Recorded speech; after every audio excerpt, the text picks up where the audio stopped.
with the word replay and your favorite heart emojicon. Emojicon? I don't know, just your favorite heart. So, loves, I have really exciting news and a story. And here's how it goes.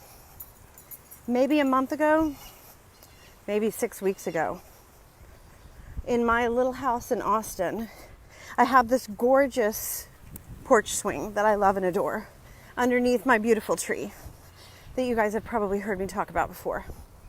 And it's really my sacred spot. My whole house is my sacred spot. But there's something about, bumblebee, underneath that tree and that swing and being in nature. Hey, Michael. I just love that spot. And about 6 weeks ago, in the morning, early morning on a weekend, they dropped a porta potty right there, like right on the other side of the wall from my swing, like 4 feet from my swing. And I was understandably not happy about that porta potty being there. And they're doing some construction on the property next door to me. And I did not contain what I was feeling. Hey, Cindy! I did not pretend like I wasn't angry. I didn't pretend like I wasn't frustrated.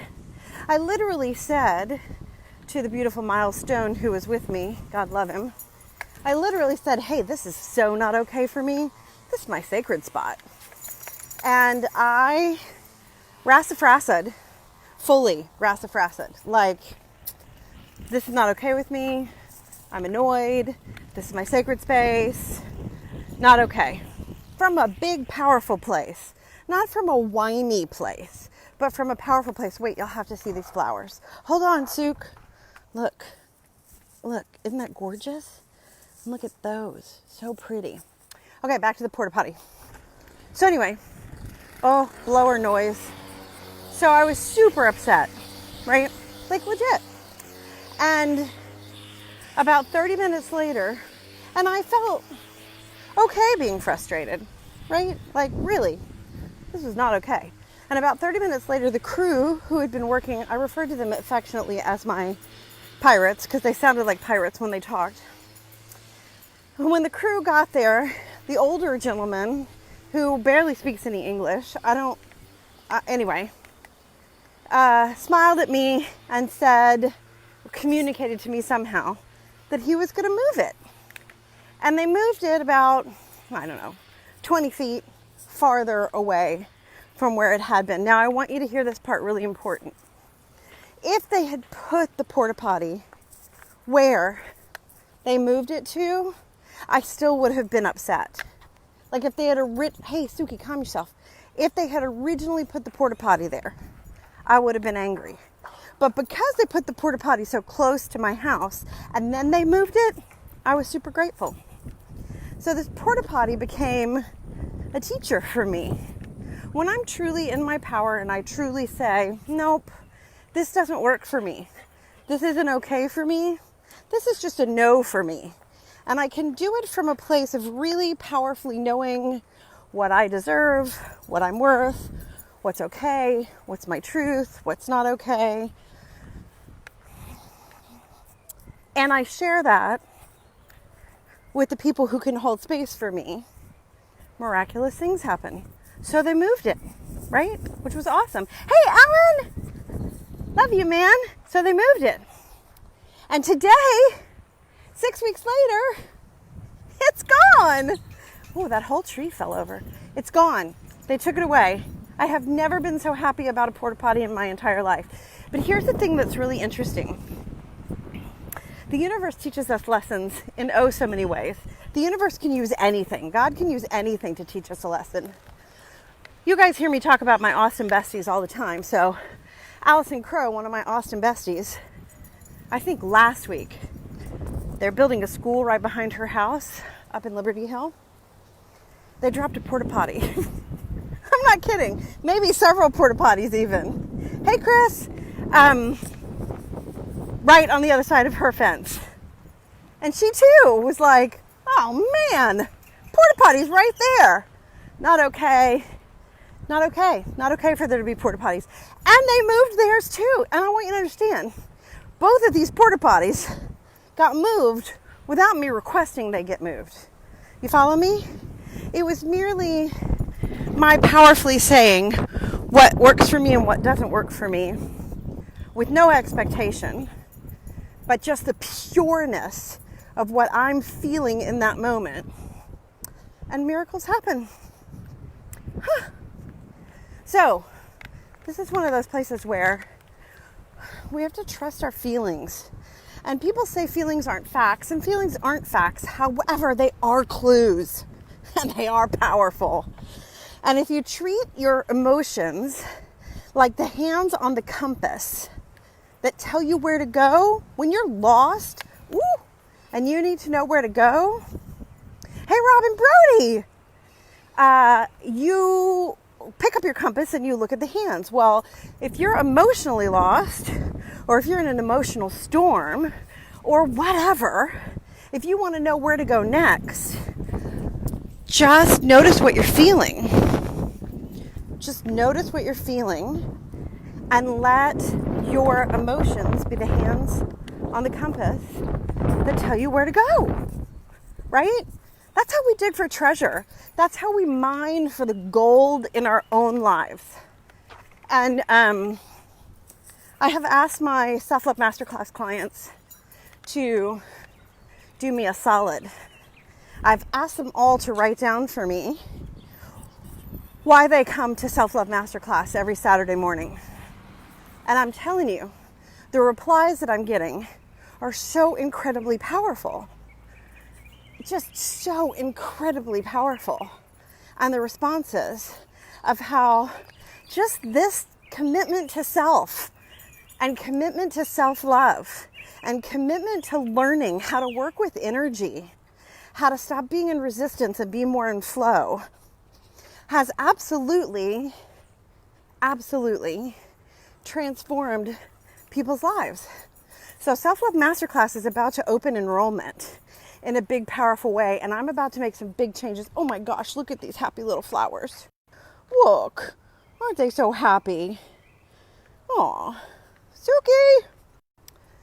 Sorry, as I was saying, Self-Love Masterclass is about to open enrollment, and I'm going to make a change. And the change is going to be this. There are going to be 2 classes a week.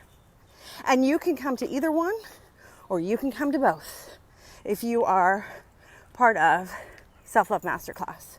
If you need, or if you want, wow, look at that tree. This is like a here's a who tree. Look at those little fluffy things. Seriously. Beautiful. Okay. Sorry, I keep interrupting myself, but I can't not show you guys the nature.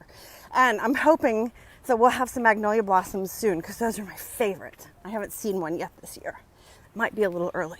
Anyhow, Self-Love Masterclass, where I teach all of this in really specific ways, using the examples and the stuff that is bubbling up for my clients and the details of their life. Because here's the thing. You remember back when we were in math? Oh, I saw a really funny meme yesterday, but you remember back when we were in math and we had to deal with word problems, right? The subject of the word problem was not the point of the word problem. It wasn't about Tommy and Timmy getting from Houston to Galveston, one on a donkey and one on a horse, and who would get there faster. The point was to get you to know how to work the problem.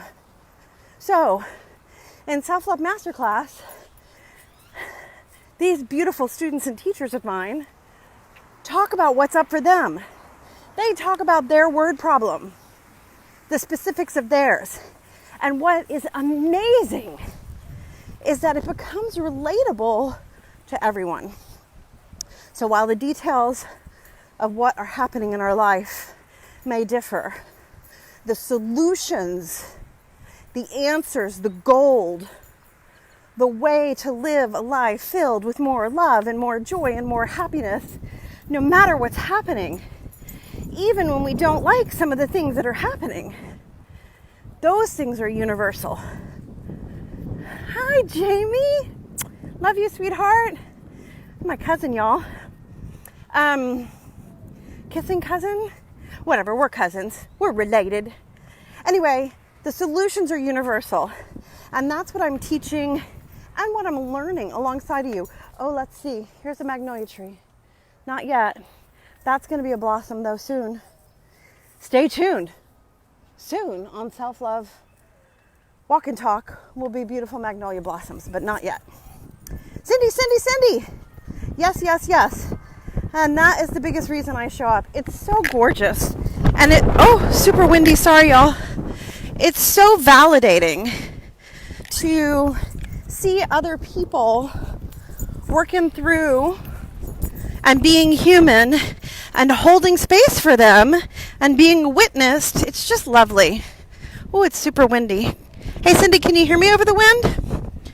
Or is it too windy? Suka, come on. You do not need to pee again. Come on. Hey, look at this, y'all.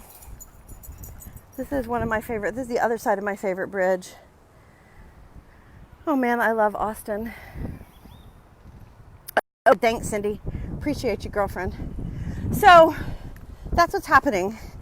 You can look on my page for how to enroll in Self-Love Masterclass. I'm going to be starting a big campaign where I'm going to share with you guys some of what my loves in the class are sharing. And we're going to grow this thing. We're going to grow this thing, and we're going to grow our impact, our ripple effect, our love print on this planet. That is what we are going to do. And I'm going to do it with you. And I can do it. This is what I'm doing. Can't not do it. So come on along. Come on along and ride the love train. The self-love train. And let's grow the love in the world. I'm going to go huff and puff up this hill now. And I love you guys big time. If this resonates with you, let me know. Tell me if you want to be a part of Self-Love Masterclass, and I will make it happen. We will make it happen. Twice a week. Come in. Oh, May 1st. I just got the download. May 1st, there'll be 2 Self-Love Masterclasses. And also, I just got to say something else now. Y'all are going to have to listen to me huff and puff up this hill because I just got another little download. Whether you are religious or not, whether you're Jewish or Christian or Muslim or a Gaia person or whatever you study, whatever you believe, wherever you feel spiritually fed, this week is Easter and Passover. Allison Crow in the house! This week is Easter and Passover. And there's some powerful, powerful energies floating around, including the themes of destruction and resurrection, of death and resurrection, of bondage and freedom, of release, of transformation and transition. And I encourage you in your life right now to take a look at what no longer serves you. One of the things I teach my clients is when they bump up against a thought, a stinky thought from that itty bitty shitty committee in your head. Sometimes the stinky thoughts come from really well-meaning parents or even from our own beliefs. But when you bump up against a thought that you know in your knowing place no longer serves you, I encourage you to say this. This thought no longer serves me. A more loving thought is. And let that be your personal death and resurrection. Let those thoughts that no longer serve you, those beliefs, those patterns that no longer serve you, hey Rudy, let those die. Let them die. And be very specific about what you are resurrecting in their place, like a phoenix from the ashes. right? You get to be born anew, stronger, on purpose, consciously. It doesn't matter if you're religious or you're not religious. This is something that can serve all of us on the regular. What parts of us do we not want to carry into a new season? Woo, Suka. What parts of us are no longer serving us? What beliefs, what patterns, what habits? I'm fixing to turn a corner and it might get really windy. And let them die. Write them down. Woo, baby.